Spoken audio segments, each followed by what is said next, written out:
дар якчанд муассисаҳои таҳсилоти миёнаи умумии ноҳияи шаҳри Нав бахшида ба 25-солагии иҷлосияи 16-уми шӯрои олии ҷумҳурии Тоҷикистон ки тақдири ояндаи дурахшони Тоҷикистонро ҳал намудааст, чорабиниҳои идона доир гардид.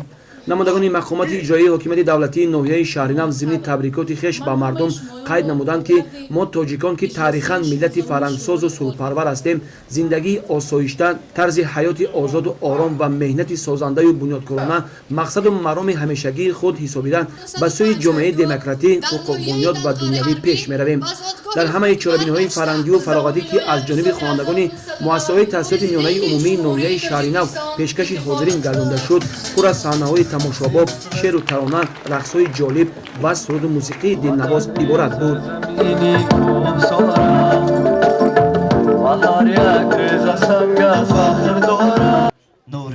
бояд гуфт ки дар ин лаҳзаҳои барои миллат сарнамишсоз, фарзанди фарзонаи халқ, шахси абарқудрат ва сарсипоҳи халқу ватани хеш, президенти кишвар Эмомалӣ Раҳмон пешвои халқи худ гашт ва бо ақлу хиради азалии хеш тавонист миллату давлати худро аз вартаи нобудӣ наҷот бахшад. даъвати нахустини президенти мамлакат ҷаноби Олӣ Эмомалӣ Раҳмон ба хотири таъмини сулҳ ва оғози музокироти сиёсӣ ҳанӯз дар иҷлосияи 16-уми шӯрои олӣ садо дода буд ки зимни суханронии худ сарвари давлат ҷангу зӯроварӣ ва муборизаи мусаллаҳонаро ҳамчун василаи ба эътидол овардани ҷомеа қатъиян маҳкум намуданд.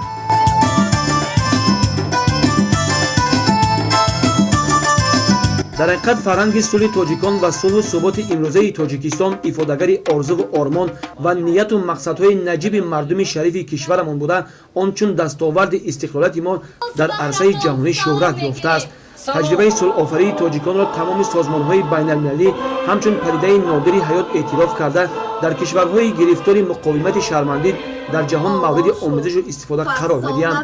аз ин рӯ ҳар як шаҳрванди бонангу номусро мебояд хоки муқаддаси ватанро пок нигоҳ дошта, ба қадри арзишҳои волои ба даст омада, ваҳдату якдилӣ ва сулҳу суботи кишвар бирасад, фарҳанги сулҳ, суботи сиёсӣ ва ваҳдати миллиро ҳифз намояд. ҳамаи ин кӯшишҳои сарвари давлатро хонандагони муассисаҳои таҳсилоти миёнаи умумии ноҳияи шаҳри Нав бо намоиш додани барномаҳои худ инъикос намуданд.